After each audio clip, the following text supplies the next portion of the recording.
Hello students, Dahod अनाज महाजन सार्वजनिक education society संचालित NA जीरोवाला प्राथमिक स्कूल दाहोद की प्रस्तुत ई-लर्निंग क्लास में आप सभी का स्वागत है।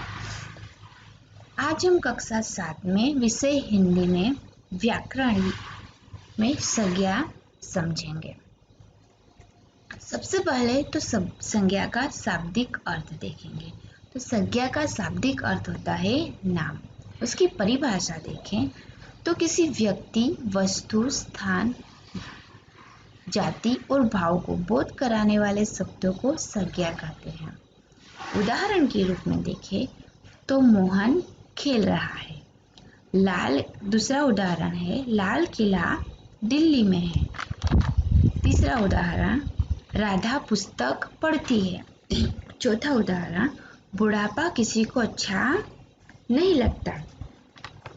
पहले उदाहरण में हमने देखा कि इस उदाहरण के माध्यम से यानी कि मोहन शब्द के माध्यम से हमें किसी व्यक्ति का बोध हो रहा है। इसी तरह दूसरे वाक्य में दिल्ली शब्द से हमें स्थान का पता चल रहा है। तीसरे वाक्य में पुस्तक शब्द से हमें वस्तु का बोध हो रहा है। चौथे वाक्य में बुढ़ापा शब्द के माध्यम से हमें भाव का बोध हो रहा है। इस प्रकार हमने जाना कि ये शब्द हमें व्यक्ति, वस्तु, स्थान और भाव का बोध करा रहे हैं। इसी से हम कह सकते हैं कि जो शब्द हमें व्यक्ति, वस्तु, स्थान, भाव का बोध कराते हैं उसे संज्ञा कहते हैं। अब हम संज्ञा के प्रकार समझेंगे। संज्ञा के 5 प्रकार हैं। पहला प्रकार है व्यक्तिवाचक संज्ञा, दूसरा प्रकार है जातिवाचक संज्ञा, तीसरा प्रकार है समूहवाचक संज्ञा, चौथा प्रकार है द्रव्यवाचक संज्ञा और पांचवा प्रकार है भाववाचक संज्ञा। सबसे पहले हम व्यक्तिवाचक संज्ञा को विस्तृत से समझेंगे। व्यक्ति, इस संज्ञा में परिभाषा है व्यक्तिवाचक संज्ञा की, किसी विशेष व्यक्ति, वस्तु, प्राणी या स्थान को सूचित करने वाली संज्ञा को व्यक्तिवाचक संज्ञा कहते हैं। उदाहरण के रूप में देखें तो गांधी जी, हिमालय, गंगा, अमरीश, मोहन। हमने देखा कि इन शब्दों के माध्यम से हम यह कह सकते हैं कि यह सब एक विशेष व्यक्ति को सूचित करते हैं, विशेष स्थान को। बराबर। गांधी जी एक ही हैं, इसलिए ये विशेष व्यक्ति की बात की गई है। उसी तरह हिमालय एक ही स्थान है, उसके जैसा अन्य कोई स्थान नहीं है। उसी प्रकार गंगा, नदी तो बहुत सारी है, बराबर, मगर गंगा एक ही नदी है। उसी प्रकार हम किसी का नाम ले, जैसे स्टूडेंट्स आप ही का नाम ले लो, बराबर, आपका कुछ भी नाम हो तो आप एक ही व्यक्ति है, आपकी जैसे दूसरी व्यक्ति नहीं है। मगर हम विद्यार्थी कहे तो विद्यार्थी जातिवाचक हो जाएगा, बराबर। उसी प्रकार यहाँ पर नाम दिए गए हैं, अमरीश, मोहन, तो अमरीश एक ही है, मोहन एक ही है। उसी प्रकार किसी विशेष व्यक्ति, वस्तु, प्राणी या स्थान को सूचित करने वाली संज्ञा को व्यक्तिवाचक संज्ञा कहते हैं। हम इसके वाक्य में उदाहरण लेते हैं, जैसे कि गांधी जी हमारे राष्ट्रपिता हैं।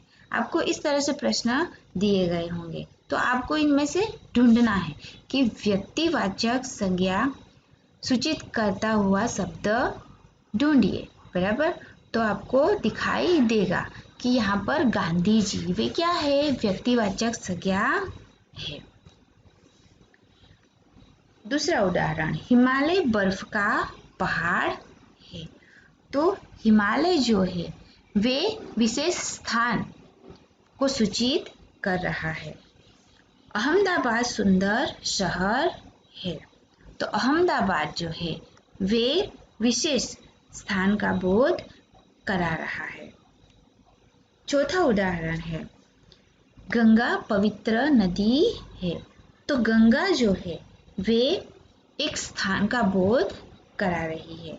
तो विद्यार्थी मित्रों, इन वाक्यों में हमने देखा कि गांधी जी पूरे विश्व में एक ही है। वैसे ही पर्वत तो बहुत सारे हैं, मगर हिमालय एक ही है। यहाँ पर एक स्थान को सूचित किया गया है, अहमदाबाद। तो वह क्या है? एक स्थान है।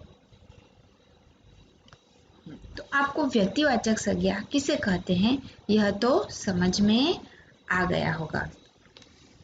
अब हम जातिवाचक संज्ञा समझेंगे। स्टूडेंट्स, हमने देखा व्यक्तिवाचक संज्ञा में किसी विशेष व्यक्ति या स्थान का बोध कराने वाली संज्ञा को व्यक्तिवाचक संज्ञा कहते हैं, जबकि जातिवाचक संज्ञा में किसी व्यक्ति या स्थान का नाम नहीं आता, बल्कि उस नाम की पूरी जाति का बोध किया गया है। हमने पिछली संज्ञा में देखा गांधी जी बराबर, मोहन, इसे नाम देखे, परंतु उसमें नाम नहीं आता, पूरी जाति का बोध होता है। जैसे हम कहे लड़का, तो लड़के की पूरी जाति हो गई बराबर। अब हम जातिवाचक संज्ञा की परिभाषा देखेंगे। जो शब्द जाति का बोध कराते हैं वे जातिवाचक संज्ञा कहलाते हैं। उदाहरण के रूप में पर्वत, गाय, फूल, घोड़ा, पेड़, नदी, यह शब्द जो है वे जाति को सूचित करते हैं। इसके उदाहरण देखें। पर्वत बड़े ऊंचे होते हैं।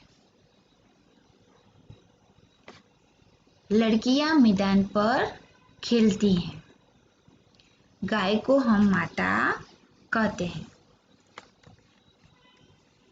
इन शब्दों में हमने और इन वाक्यों में हमने देखा कि पर्वत तो बहुत सारे, हम लेंगे हिमालय, हमने पिछली वीडियो में देखा हिमालय, तो वह एक पर्वत का नाम दिया गया, इसलिए उसे हम क्या कहते हैं? व्यक्तिवाचक संज्ञा कहते हैं। परंतु यह यहाँ किसी एक विशेष स्थान को नहीं दिया गया है, लेकिन पूरी पर्वत की जाति बताई गई है, इसलिए इसे क्या कहते हैं? जातिवाचक संज्ञा कह सकते हैं। गाय तो बहुत सारी होती है, जर्सी गाय है बराबर, ऐसी बहुत सारी गाय होती है, लेकिन यहाँ पर पूरे गाय के समूह को बताया गया है, इसलिए गाय की जाति को बताया गया है, इसलिए यह जातिवाचक संज्ञा हो जाती है। फूल हम देखते हैं, कमल का फूल है, गुलाब का फूल है। यदि कमल का फूल दिया गया, गुलाब का फूल दिया गया, तो आप कह सकते हैं कि वह व्यक्तिवाचक संज्ञा है, लेकिन यहाँ फूलों की जाति को वर्णन करता हुआ शब्द है, इसलिए इसे जातिवाचक संज्ञा कह सकते हैं। जैसे कि पेड़, हम नीम का पेड़ बराबर, आम का पेड़, ऐसे पेड़ों का नाम दिए गए हो तो इसे हम व्यक्तिवाचक संज्ञा में लेंगे, मगर पेड़ की जाति यहाँ पर बताई गई है, इसलिए यह क्या है? जातिवाचक संज्ञा है। पिछले हमने देखा व्यक्तिवाचक में तो गंगा नदी दी गई थी, साबरमती, यमुना, इसे नाम दिए गए हो तो वे विशेष व्यक्ति का बोध कराते हैं, मगर यहाँ पर नदी दी गई है, नदी शब्द दिया गया है, तो नदी क्या है? नदी की पूरी जाति का बोध कराता है। स्टूडेंट्स, जातिवाचक संज्ञा में किसी व्यक्ति या स्थान का नाम नहीं आता, बल्कि उस नाम की पूरी जाति का बोध किया गया होता है, इसलिए उसे जातिवाचक संज्ञा कहते हैं। स्टूडेंट्स, आपको ऐसे जातिवाचक और व्यक्तिवाचक संज्ञा के 5 उदाहरण अपनी नोट में लिखने हैं। धन्यवाद।